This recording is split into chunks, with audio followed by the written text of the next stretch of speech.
It's Arcade Couch, but at E3, you just watch the show. Now watch 3 more on maybe 4. Talk about the conference afterwards, oh yeah. Welcome to Arcade Couch, our special E3 episode for Bethesda Wrap-Up Special Edition. So we're going to run through the news, but firstly, joining me, Ciaran. Hi. Joining me, Ashley Hobley. Hey! Hyped! Hype squad! Yeah! Hyped. Get hyped! Hyped! Ciaran, why aren't you very positive. hyped? Give me your thoughts on the Bethesda thing and tell me why you're not very hyped. I haven't said this yet. I've been holding my feelings in so far. Holding his feelings! Holding my feelings in. Yay! Ashley is cosplaying the crowd right now. Ashley is cosplaying about 6 members of the Bethesda crowd right now. It was a really long show that not much happened in. What we time it at? About an hour 15? About now 15. It started at 10:30. We were finished by about quarter. They timed it for an hour, but the audience interrupted them so often. Yeah, got stretched out. Not much happened. Like, I don't think we didn't get anything new until that mobile game. Or No, did we get the Supernatural, the Tango Works game? Yeah, we got Ghostwire. Oh, yeah. Ghostwire. I completely forgot about Ghostwire. That was totally a thing. Okay, we got like 3 new things tonight. See? Okay. It's more than, but it was still, for me, it felt really long. Well, it was rather long. It was a bit long. Ash, how do you feel about it? Yeah, it was fine. It was solid. I feel like that was a Bethesda show minus it didn't have the musical act, which we've come to expect the last couple of years. But other than that, that's pretty much what you expect from Bethesda. I feel like that's what they've done the last couple of years. Big finish though. Like, it just didn't, not even like the way Doom finished. It wasn't really a crescendo. It was just like a... Pretty sure. Well, last year they showed those 2 trailers that made you very angry, but then the year before they did a very similar thing. Oh, the two trailers of here's Starfield, here's Elder Scrolls. Here's the title. Ciaran gets really pissed off that they show it, and then he comes into this year and he's like, they didn't show enough. They should have shown. They probably should have just shown. There's a happy medium, and no, I think it was because as Cherie said in chat, there was a lot of filling time, and I think. Yeah, that was, there was a lot of filler of just talking about stuff. And yes, it's a Bethesda show and I should expect better, where it's just like, hey, this is where we're checking back in with our fans. And we do have fans for Blades and we do have fans for ESO. So there's going to be parts of the show that aren't for everyone. And it's like, yeah, it's completely understandable. Yeah, I just felt like, I think if it had been tighter and kind of a little bit more fast-paced, I think I'd be happy with it. It was just felt like if it had been a Bethesda but direct, you would have been happy. What I was about to say was they instead of doing an actual press conference, because I don't think they had the stuff to talk about and show for an actual press conference. Even their biggest game, Doom, wasn't like a super long, epic showing, or because previous years they'll spend a lot of time. Like when Fallout 4 came out, obviously they spent a lot of stage time just discussing the elements of that game, and then the collector's edition and all that. Like they spent a lot of time just showing off different things about the game. Even last year, they had Todd talking about Fallout 76. 76 for ages, which they did need to spend ages discussing on, because it was like, how does this game work? And even I remember, like when we were watching it, I'm like, I don't understand how this works. And to be fair, this conference also had a thing where I was like, I don't understand how this thing works, but it wasn't it wasn't an actual game this time. But yeah, I think a direct would have worked. A Bethesda direct type thing would have looked a lot better. They could have gone through the same amount of stuff that they had in 30 minutes or less with a nicely edited direct type thing. So I guess if a bunch of companies start doing that, though, everyone starts asking a question of like, what's E3 then if people start just putting on pre-recorded presentations? But it's like, I don't know, like, but then you don't get the audience reaction. Which that was the worst part of the conference. We could have done without it. It was the worst part of the conference. Yeah, so. But if they were a bit more respectful and didn't shout out every 20 seconds, then it would have been fine, But after like trailers show and stuff, you get a round of applause, people cheering, that sort of thing. That's cool. I'm sure it's enjoyable for the people who go up on stage. Sure, but I honestly just feel like this is the weakest Bethesda conference they've had. The problem is that when Bethesda started to doing these conferences, Bethesda had been a bit quiet for a little while, and so they came in and they just had lots to show. They had lots to show and lots to talk about and lots for the audience to get involved with, and that back catalog carried on for the next couple shows because they had more and more stuff that they're working on. They're now getting into years where their development teams have gone back into their development cycles, and they're not at a point where they can show stuff. And so it's like, all right, we're going to check in with the games that we have and kind of talk about them a little bit. And I think for those, I think Dylan's correct that a direct style show would be so much better than what they did tonight. Well, let me ask you another question. When Sony's doing these presentations in past years and 90% of their show is just trailer after trailer after trailer, what really is the big difference between that and the 10% of it that's actually Sean Layton coming out wearing a t-shirt and being like, hype real? Like, it's basically just a pre-edited presentation at that stage anyway. Yeah. So even if Bethesda did something similar where they only came out at the start and the end to talk about maybe Doom and like introduce it, but the rest of it was just a tightly edited together presentation. Okay. Sure. Yeah. I don't mind. Would have been better. But let's run through what was shown. Most of it, I don't think, super excited, most of us, particularly Ciaran.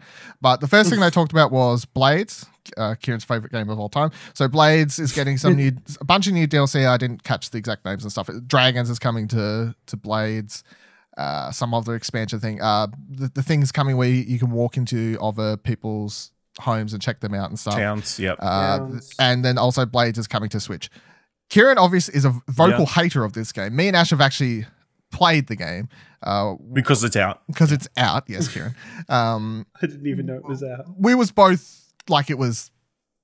It's fine. It's fine on mobile. You know, it's a mobile game. It plays like you'd kind of expect a mobile game to play. That's why I find the Switch announcement odd, really, because I think the gameplay limitations really shows when you're putting it on a console and being like, yeah, you can play it on your TV, and it's like, why would I play this over Skyrim when that's on the Switch as well? You know, it's hard to...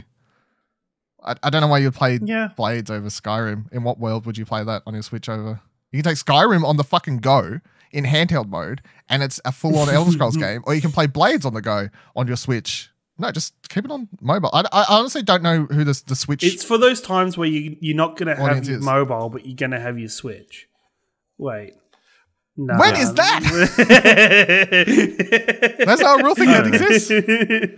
I think it's so bad. It's like a beginner's guide entry point for something like the Skyrim or something. So like my little brother, I can get him to play Blades. But does he need it on his Switch? On the Switch. No, but then he's not using my phone up. My phone battery. He's not using my phone battery. Yeah. I mean, it's a nothing announcement. I think that maybe I'll check out the Dragon DLC when it comes and see, like, by the time that releases, maybe I'll because but it's like a quest line, so you need to advance more further in the story. Then I'm never playing this game ever again, probably. Okay. I did my due diligence and checked it out to cover it, but other than that, I don't know if I'll return personally, but so then they talked about Fallout 76, which obviously then they somewhat acknowledged. I'd say, like, they did acknowledge the problem. I think there was a lot of head nodding of just, hey, we know we fucked up. Like, it was like, we know, but it wasn't like straight up, we're sorry. They didn't come out and be like, we're sorry for all the problems the game's had and all this sort of stuff. They never apologized. They just acknowledged that the game's had issues, which I find... I think they would have been a lot better if Todd Howard walked out on stage and was like, we as a studio are sorry for the rough launch that this had. No? Want everybody to apologize for everything. No, but I think that game had a just really acknowledge bad... it, move on. They also had the collector's edition thing fuck up. No one got their bags. Yeah, they apologized for that. That game had a lot of rough stuff. In Todd's I think in Todd's speech, he apologized without saying it. Like, his comments about thank you for believing in us, thank you for sticking with us, like, that's like, that's, I think, and talking about the community that is there now, and even me as looking at that 76, apart from the Battle Royale mode, part of me was like checking to see if it was on Game Pass so I could maybe jump in on my PC and have a look at it and see what's changed or how much better it's got, or and give the game a go. Pretty sure it's only like $19 at EB. Yeah, but let's go to EB. Who goes to EB for PC games? Oh, PC, yeah. Yeah, I wouldn't play it on my console. It's a first-person game. Fuck that. My God. So other than acknowledging that stuff, they did talk about some new updates and DLCs that's coming. So for all the stuff we're about to talk about, it was announced that it'll all be free, which I think was a necessary requirement for any of the stuff they announced for Fallout 76. Well, they don't want to split the base either. So everything they're it's not even splitting the base. I think if they charge for DLC at this point, people would be like, you gave us an unfinished game to start with, and now you want us to pay for the shit. So I don't think that was on at all. So they announced human NPCs and new quest lines coming to it. Full-on Wastelanders update is what it's going to be called. So adding human NPCs, adding full-on quest lines, it's basically turning it into a proper, quote-unquote, proper Fallout game, which is what people want, obviously. It's what people think they want. Whether or not it turns out to actually tick people's boxes will yet to be determined. But I guess... does the idea of a proper Fallout game's quest lines with NPC human characters and so on interest you a lot more than the empty barren wasteland that was originally released, Ash? Do you think? I guess you have it'll be a bit more interesting, I guess, rather than just you go up to a robot and say it tells you what to do. So yeah, you have a bit more agency. It feels like, yeah. Ciaran? I think the charisma perks will be more important. Yeah, probably. I think the one thing for me is so the way because it's an MMO, when they're talking about dialogue trees and it's a type of MMO, like it's a multiplayer game. Mm-hmm. And so when they talk about dialogue trees and about how your choices matter and stuff like that, it's really hard in multiplayer games for your choices to matter, because if I'm playing with you, Dylan, and the game is built so that we're the main character, but we're the main character of our own little worlds, but we're still playing together. So it's like, it's just a thing that MMOs do, where it's like you're the main character, but you're playing with everybody else who's also the main character. And so if you're playing in a world where you've made one choice and I'm playing in the same world and I've made a different choice, they still have to... It doesn't take effect because there has to be a world where we're both playing in that both make sense for us. So I just don't feel like it'll have that Fallout-ness to it too much. You know what? The NPCs thing, it made me laugh when it's like, oh, you made a big thing last year about not having NPCs in the game or not having human NPCs in the game, and now all of a sudden they're just going to randomly rock up and be like, hey guys, we're because originally they pitched it as, we don't have human NPCs because you are the human NPCs. Yeah, exactly. You don't need them. Talk and play with each other. Now they're like, never mind. Yeah. Have at them. I think with everything they've announced, I'm going to try it again for sure, because the questline stuff and whatever else is interesting to check out. I'm intrigued. And then also, just real quickly, there's a free trial starting from tomorrow if you do wish to try out the game, I guess, even if it's not on Game Pass.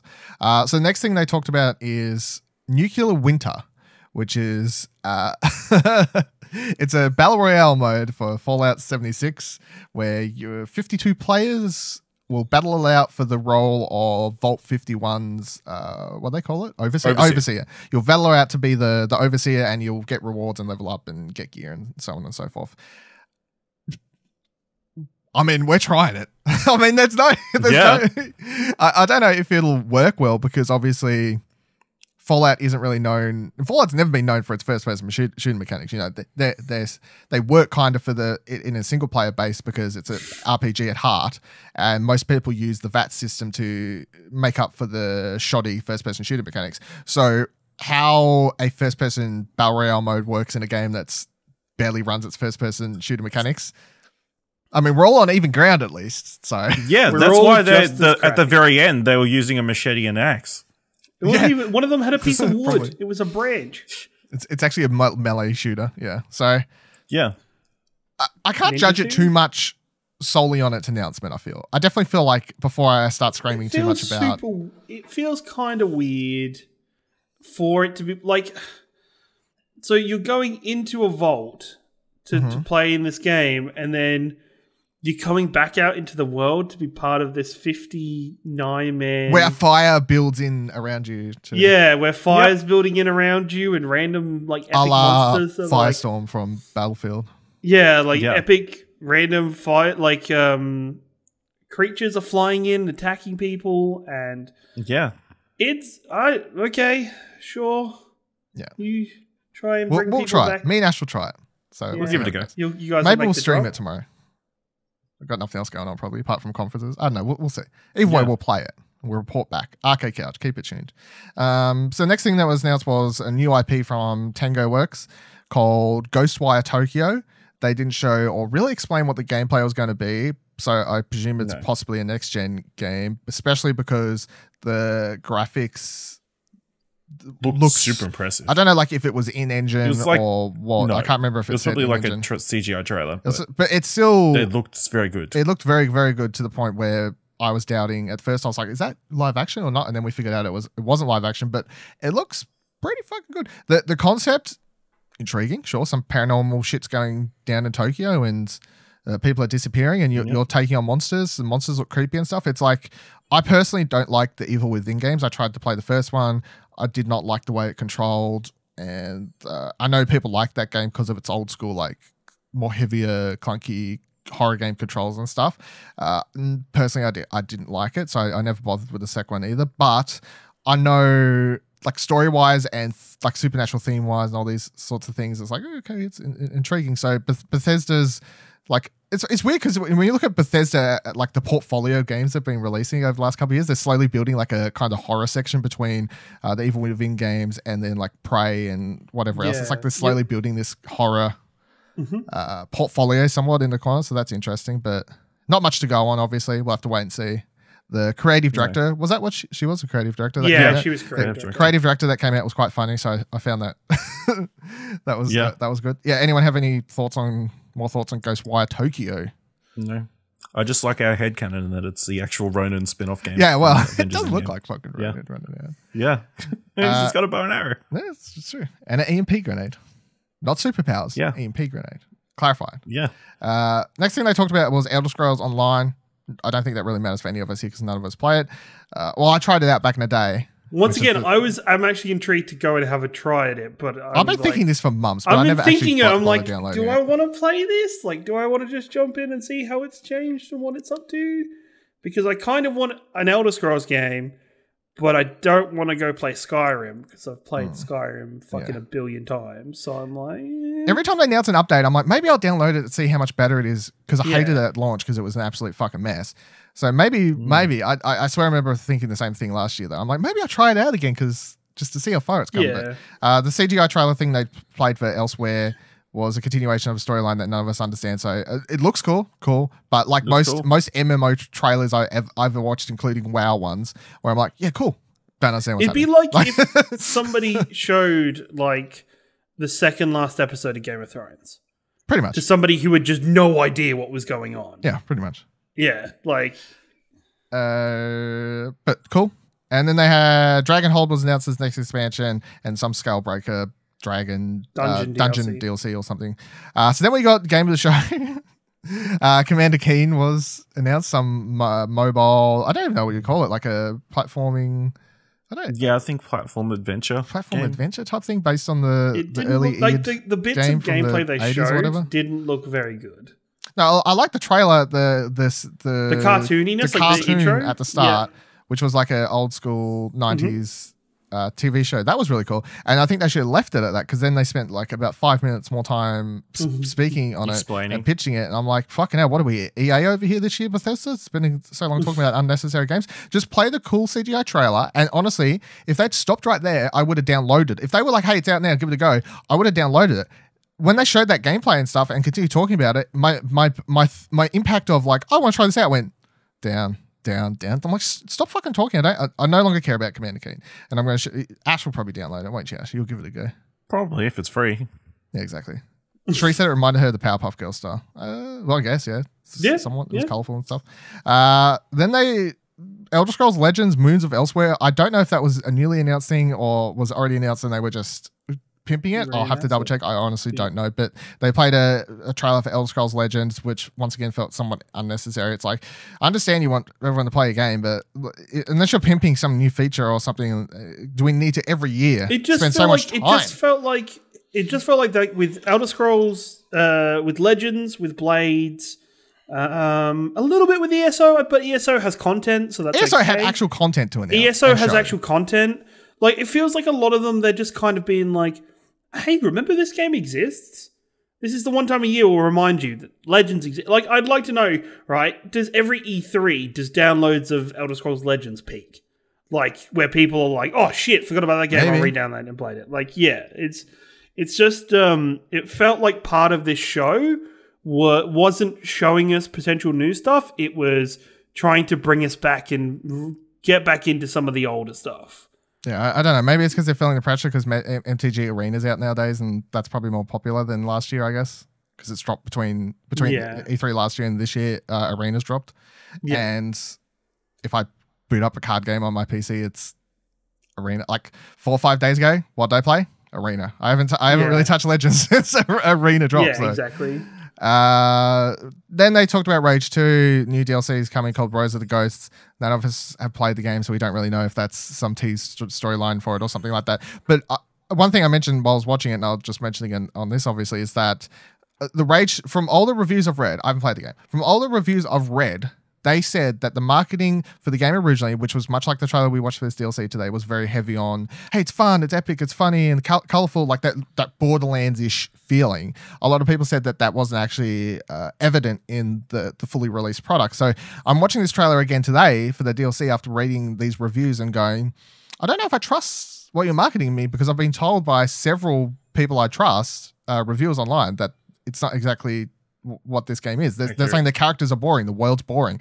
Most of the reviews say the shooting's really good, it makes good shooters, but the story and the general world is very bland and boring, and the characters are just yap on about nothing and whatever else. But you watch this and it's like the characters are fun and exciting. It's like, apparently they're not. So and the DLC didn't make me want to play the game more than before. Ciaran, while I was watching it, you seemed like you want to play Rage though. I still want to play Rage. Like, there's always a part of me that wants to jump in and play Rage. Like, there's a style of game that I really love. My problem is, if I'm going to play Rage, I need to play it before Outer Worlds comes out.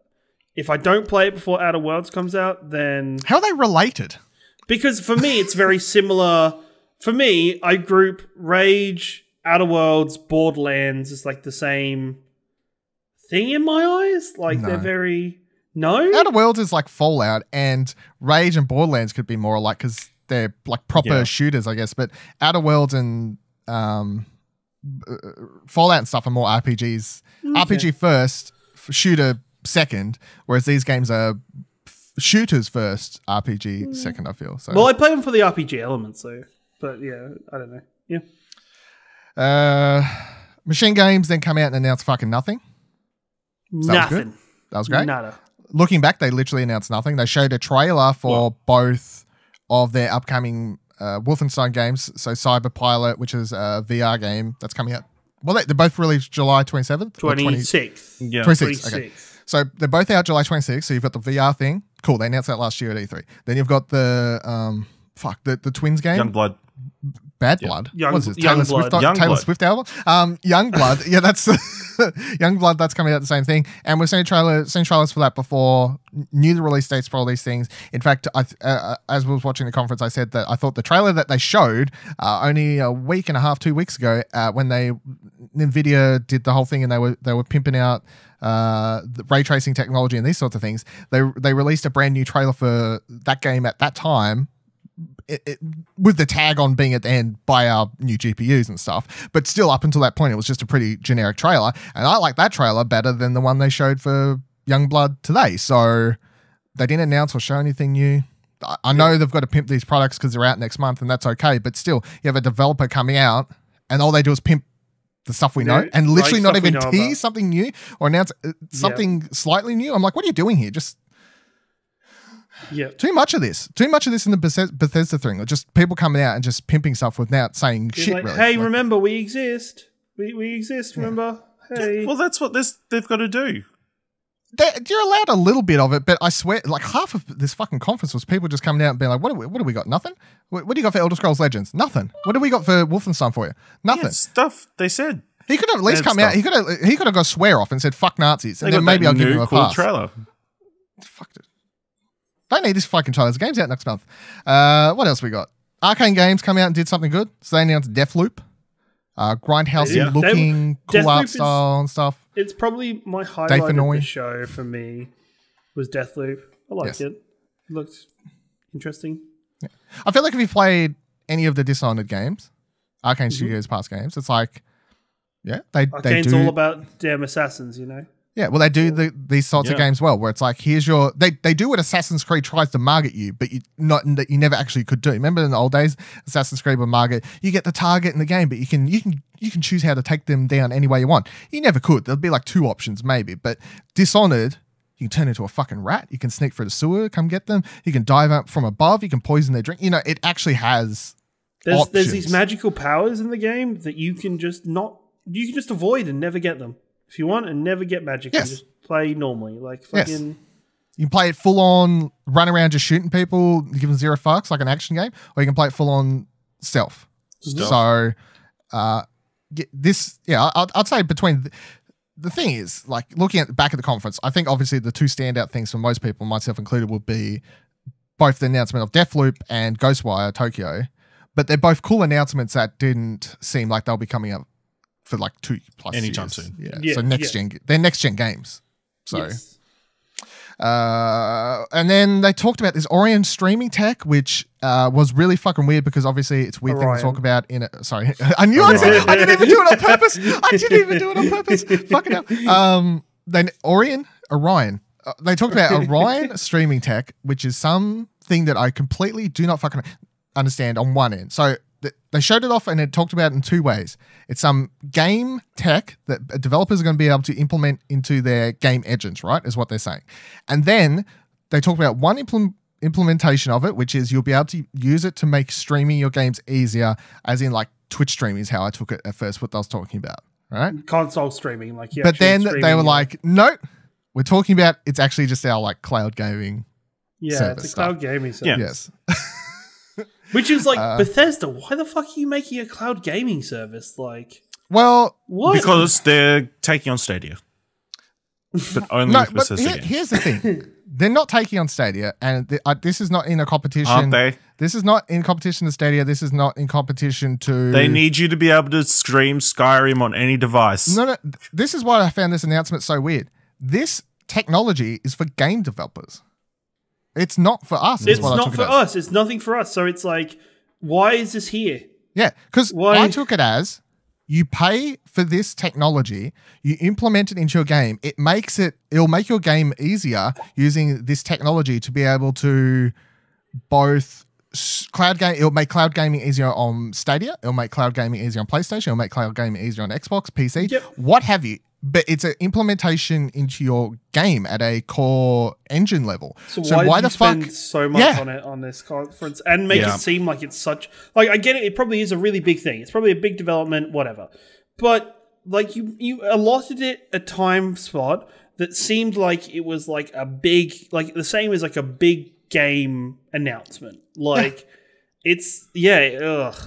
It just was really fucking weird to me. Now, if after we post this comes out that there is some other implementation to it that's for us, I'll read that and I'll take back my words and say, okay, so there is something about this. You will apologize? I'll apologize on the next episode of Arcade Couch. But where it stands at the moment, from what I understand, it is solely a thing for devs. And why you're pitching that at E3, which is a consumer show. Because it wasn't ready by GDC.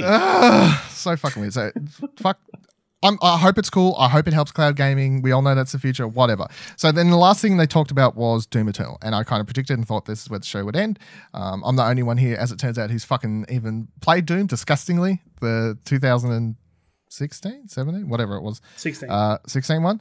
And if you've listened to Arcade Couch, you know I've had a rocky road of that game. Well, not even rocky. I had a stage where I tried to play it when it released. I really hated it. And then I played it again at the start of the year, and now I'm in love with it. So that's why... that's my relationship with the Doom game. But I got a Doom Eternal release date of November 22nd. So November is now packed. And more games could be announced for November, for all we know. But November is currently packed. It's got a collector's edition coming with a Doomslayer helmet. That's really cool. And then the gameplay was shown off, and it's very typical Doom stuff. I liked it. Did anyone else? I think you were all just like, it looks like Doom. The thing is, it looks like Doom, and that's not saying That's not saying it looks like Doom isn't what it should. Like, it looks like Doom. Good. It should look like Doom.